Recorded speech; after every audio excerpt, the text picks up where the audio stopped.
What is up, everybody? I hope you guys are doing well today. I know I am. I just wanted to go through and actually do a little video for you guys to show you how I clean an ATM.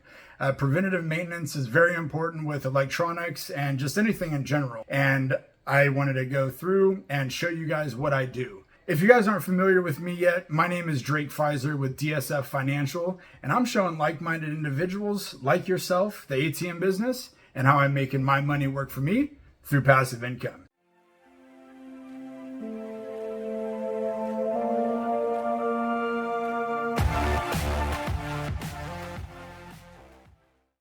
I did recently get a phone call from a young lady who did need some ATM help.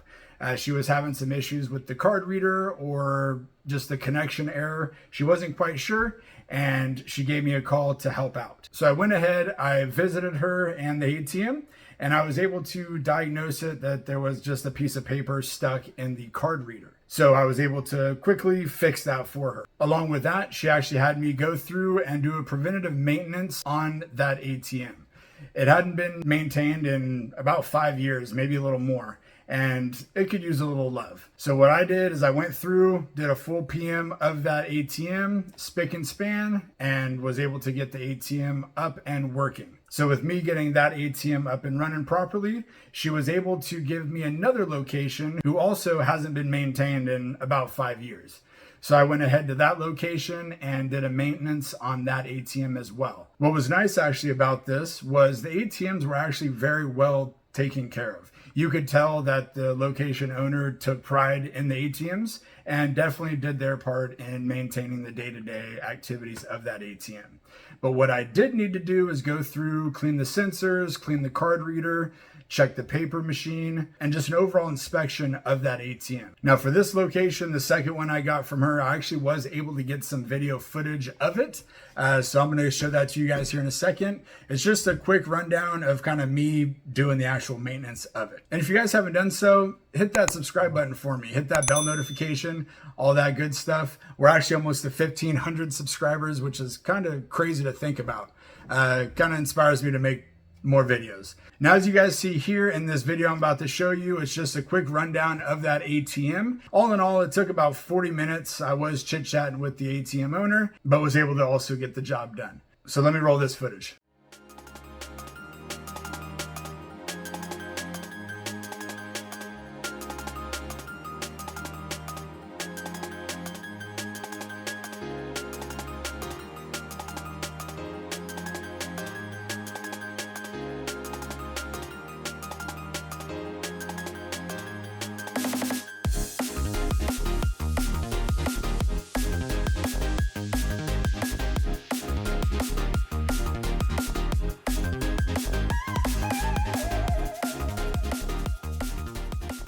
Now with shooting this video, I didn't actually give you guys much detail, and which made me think maybe you guys aren't quite sure what I bring when I do the maintenance of an ATM. So I'm going to show you guys real quick how I do it.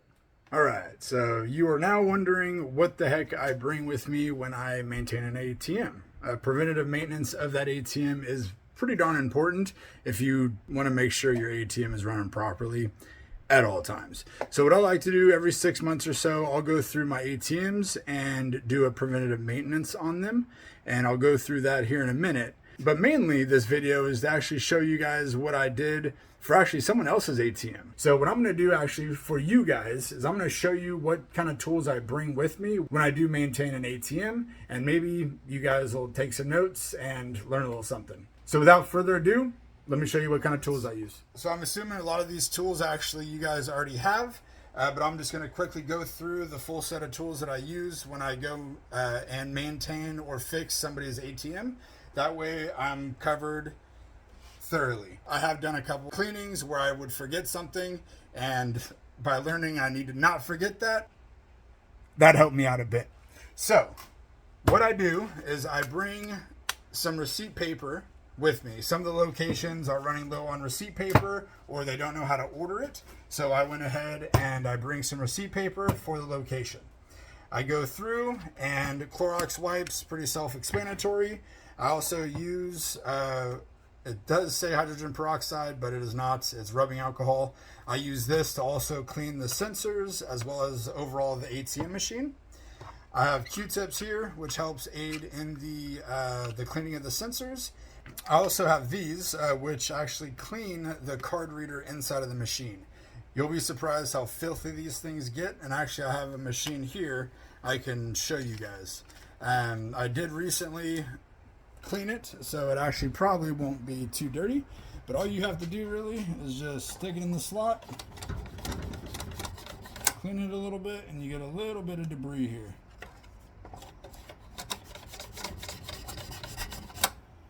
So this one, luckily not too bad, but sometimes they can be very, very dirty. So I always bring a couple of those with me to help clean those card readers. I usually bring 3 or 4 just in case. I also bring a set of keys. I also have a duster, which allows me to get in the crevices, the nooks and crannies of the ATM, cleaning out the dust.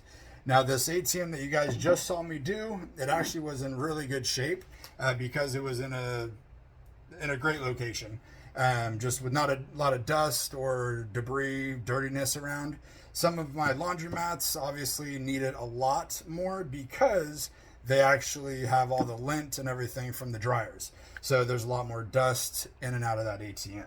Now what I also bring is I do bring items for an actual install. Just in case they want the ATM moved or something, I can always do that for them right on site, and then I'll just invoice that charge to them. I bring bolts, I bring different types of wrenches and ratchets and everything. Now comes to networking. Sometimes locations actually do not have a very good internet connection, even though they think that they do. So I always bring a laptop with me so I can test the speeds of their Ethernet port to make sure that it is quick enough. I do bring an extra wireless router with me. Sometimes I do want to get upgraded to wireless router, so I bring one of these. And then I also bring an Ethernet splitter. So if they do have Ethernet, they may not have enough ports to connect to. I can bring a splitter with me so I can also take care of those. Now, when I do this type of an install here where I'm doing a splitter, I always try and connect or tap down the cord. So I just try and tighten it up a little bit. I always am searching for a tape measure for one reason or another, and I know if I have one with me, I have one with me. Now, along with the install, I do bring a bunch of drill bits to fit any of the bolts that I'm using. And I do have drill bits here for tile as well as the concrete. So I can install in a couple different type of locations. I do bring some different screwdrivers, shorter ones and longer ones. So I always have these handy. I think a needle nose pliers, long needle nose, just in case you drop a screw, something like that. And then a big thing of pliers. I try and have these as a just in case. I might need to bend some metal inside of the machine. Who knows, they may need a plumbing job as well. I'll help them out. So overall, that's really what I bring with me to the locations. Not a ton of stuff, but definitely enough to get me by with 99% of the issues that I may come across. I didn't show you guys, but I also bring my handy dandy vacuum cleaner, my shop vac, which also helps with the debris, and lint. In my laundromats that I have, the lint is out of this world sometimes. Using a big shop vac allows for enough suction to get all that lint out of the nooks and crannies. With this location that you just saw me do, I didn't have to because the ATM was overall pretty darn clean. So I didn't have to whip out that bad boy. But sometimes I do. I actually just so happen to have an ATM in my garage. So I'm going to quickly show you guys kind of what I do on the inside of the machine so you can kind of have a little bit of a better view. Pardon my trash cans. It was trash day yesterday. So what I'll do here is I'll go through, and there are screws that you can unscrew down here in order to pull this out. Now, what I do when this is pulled out, so there's these green sensors here, and I don't know if you could see very well on the camera, but there's things that look like little flashlights or light bulbs, and those are actually the sensors, and I have to go through and make sure all of those are clean. There are some kind of hidden as well, which maybe you can see down here. There's a couple here and then a couple down here. Check in here, make sure there's no free cash. And then also double check the belts. Make sure that the belts are working properly, which these seem to be spinning properly. And there's also a knob here so you can spin them a little bit easier for you. Now while I'm down here, I'm gonna go through and I'm gonna dust out the ATM. A lot of the time I'll use a vacuum. I'll use that shop vac and get all the dust particles and everything out of there. And then I will go up top. I go through, make sure there's not a ton of dust in and out of there. And then I will take, there's screws here, 1 and 2. And that allows me to bring this down, and then I'm able to clean under here. There's some sensors. Make sure the paper machine or the paper printer is working properly and cleaned, just like you would do at your at-home printer. And then I inspect the card reader. I'll make sure to blow some air in the back here of it to, clear out any dust. And then I'll use that card, that little card with rubbing alcohol on it, and then I'll get that taken care of. Now, once I'm done with all that stuff, I'm going to go through and I will wipe down the machine completely. You'll be surprised how nasty these keys are, and they can get real nasty. Along with the sides of the machine, sometimes the bottom of the machine really needs it, depending on where the location is. Now, for instance, if it's in a bar, there's going to be a lot of beer or mop water and everything like that in and around the machine, and sometimes it does seep inside. So you have to make sure to clean that as best you can and make it just overall presentable and ready for customers. Just like anything else, the cleaner something is, the more somebody's going to want to use it. So that's what I go by. Hope you guys enjoyed the video. Make sure you like and subscribe and hit that bell notification for me. If you have any questions, feel free to leave them down at the bottom. I'm more than happy to answer. And like I always say, keep grinding, keep hustling for more every day, just like it's Monday. Till next time, guys. Later.